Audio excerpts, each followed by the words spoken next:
This is a guide to new players looking to try Pathfinder2e. I've been playing this system since 2019, and when learning to make a character, it was a daunting task due to all the options.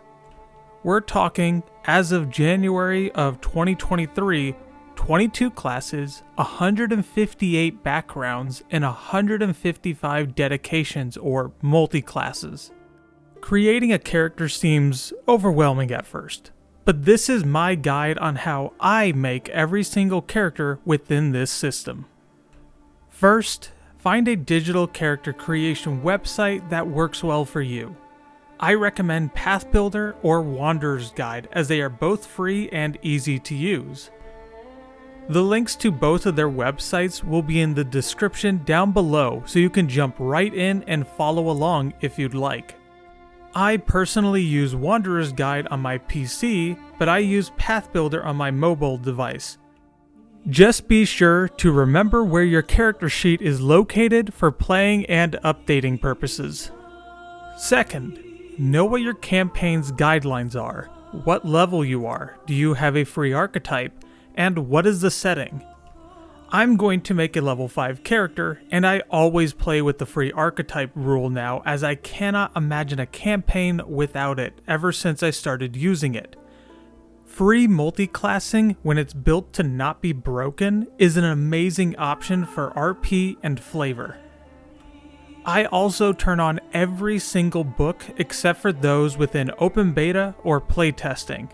This will give you all the classes and ancestry options at your fingertips, which will add a lot of choices, but will allow you from making the character you will want to play the most.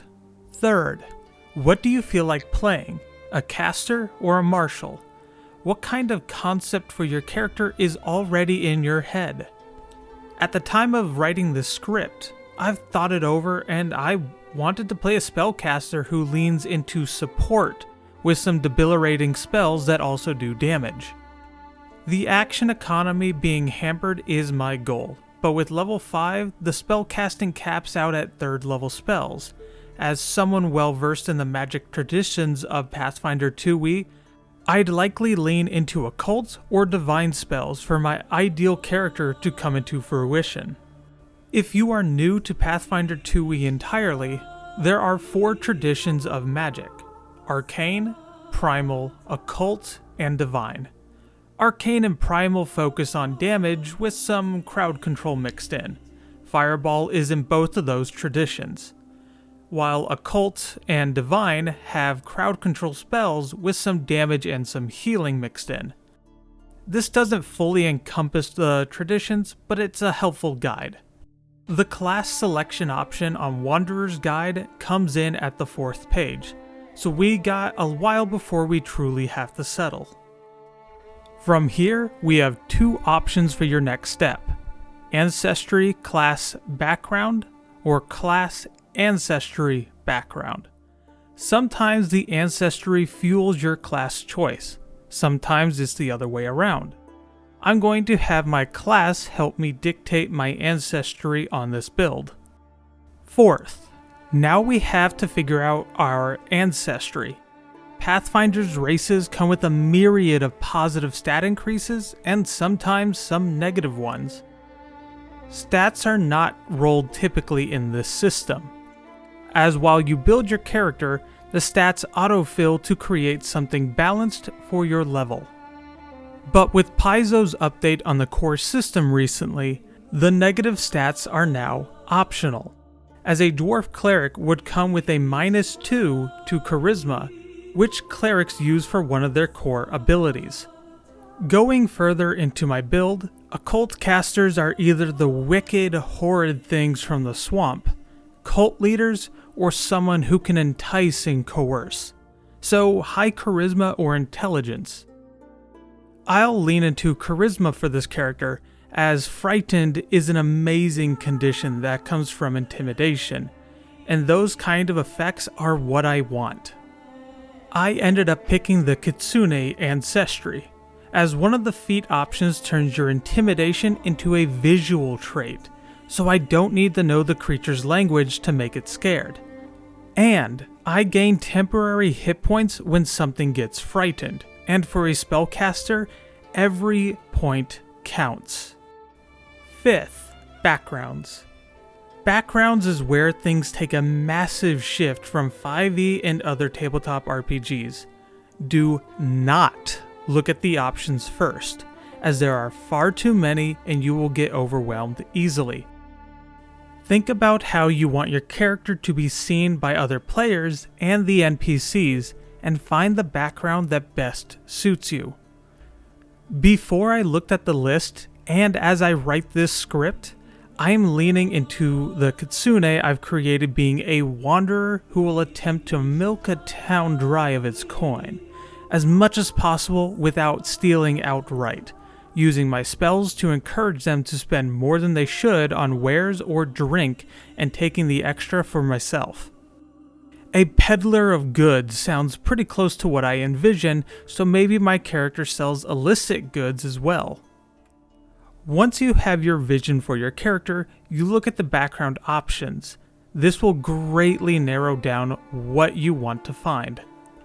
As I look throughout the list, saloon entertainer, out-of-towner, cultist, or charlatan all kind of fit the vision in one sense or another. I'd say the weakest is actually the cultist, but it is a fun direction to go instead of what I had in mind. But I'll settle with the charlatan, and because I already have diplomacy trained, I'll take occultism to be trained instead. 6th, it is time to pick your class. If you are leaning into a martial, let it be known that aside from strength or dex, there is an intelligence martial and several charisma martials. The intelligence martial being the investigator, and the charisma martials being the thaumaturge and oracle. Rogues can actually be built in 4 different key stats as well. But with all of the options at my disposal, I want something flexible for the sake of picking the right spell at the right moment.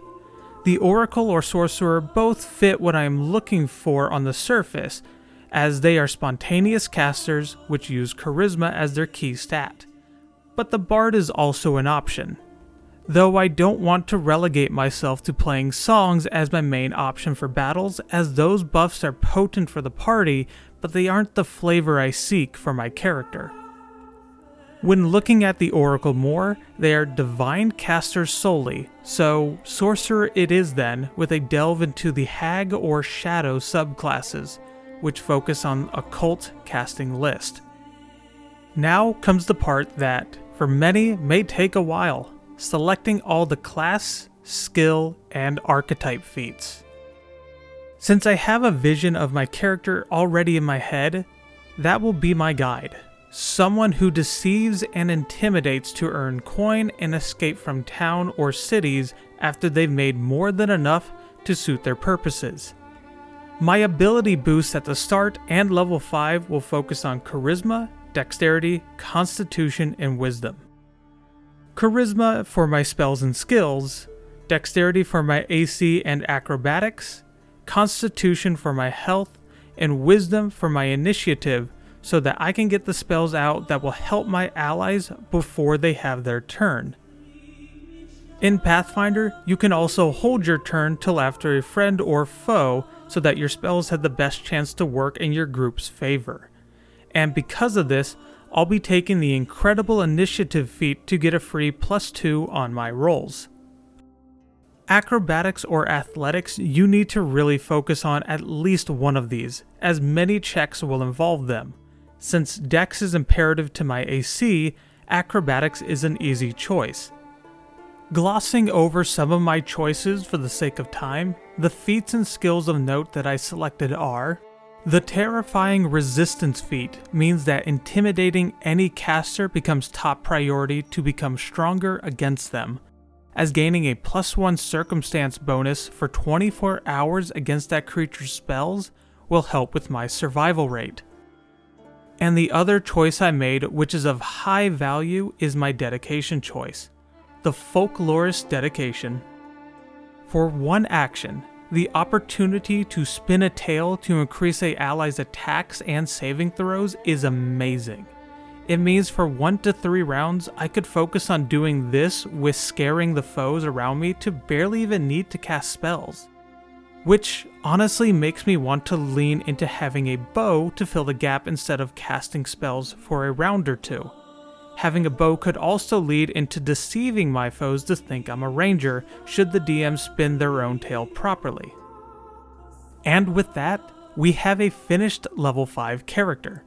A kitsune sorcerer who terrifies and deceives opponents to make them less effective, steals from anyone gullible enough to fall for his tricks, and is capable of handling themselves without even casting a spell. This character is absolutely a glass cannon though, as many spellcasters are, so I know a few spells that will be imperative to my survival, which, as a bonus, we will also look at the spell selection I would choose next. So, 7th, Spellcasting. Marshals, you don't need to be here, but knowing what your party mates or foes may have may prove useful. I love many of the occult spells as much as some people love Fireball. They have so much utility and opportunity to mess with my character's foes that it's incredible. I won't go over every spell, but I will mention a few I will pick. Sorcerers are spontaneous spellcasters. Some spells are built into my kit from the Hag Sorcerer's spell list as well, and sorcerers get +1 spell slot compared to most other casters. So I have 4 first level and second level spell slots, and 3 third level spell slots already. I get to select 3 spells to fill my first and second level spell slots, as the 4th spell comes from the Hag list. This will fill the spell options for that level, but you can cast the same spell 4 times in a row if you'd like. Speaking of spells, I cast the spell of subscribe so that you follow my channel for further content. I kind of hope you failed the DC check so that you are compelled to click that button, and perhaps the bell too if you critically failed. But getting back to it, my character's cantrips list I won't even go over, as these are subjective to each player, and honestly, if my kitsune is using cantrips in combat, something horrible is happening, and my character hasn't had a chance to rest in a very long time. Just know that Daze is a given from my subclass and will likely be the only damaging cantrip taken. In my first spell slots, Soothe and Agitate are at the top of my list. I have more first level spells to pick, but those 3 will be high priority. Agitate is my favorite occult spell, which forces movement or take a ton of damage, and Soothe, which is a heal just in case of emergencies. Other spells I'd take are Fear and Sleep. The second level spells, there are many great choices that must compete with the first level spells as well, but Blood Vendetta is a top tier pick for so many reasons.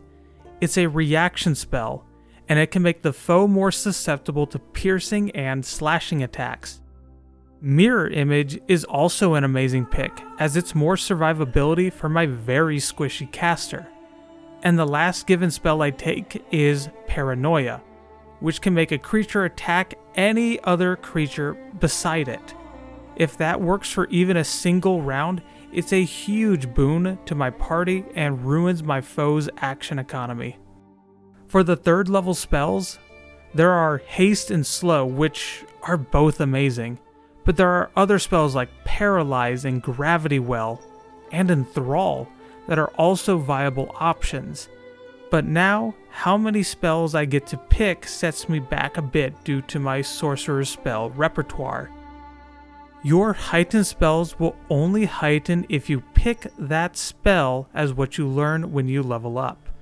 You do not get the option to heighten spells you know on a whim unless you take certain dedications or feats typically. So as a sorcerer levels, you must be very particular with your choice, as you cannot learn spells like other classes. Something to consider is that buying scrolls or wands for certain spell slot fillers is also an option, like buying a haste wand so you don't have to take that spell in your slot, but then taking haste at the 7th level because it impacts many creatures. And with that is the end of the guide. I hope it helps many of you create memorable characters within Pathfinder 2e, as the customization really is next level within this system. But until the next video, see you later.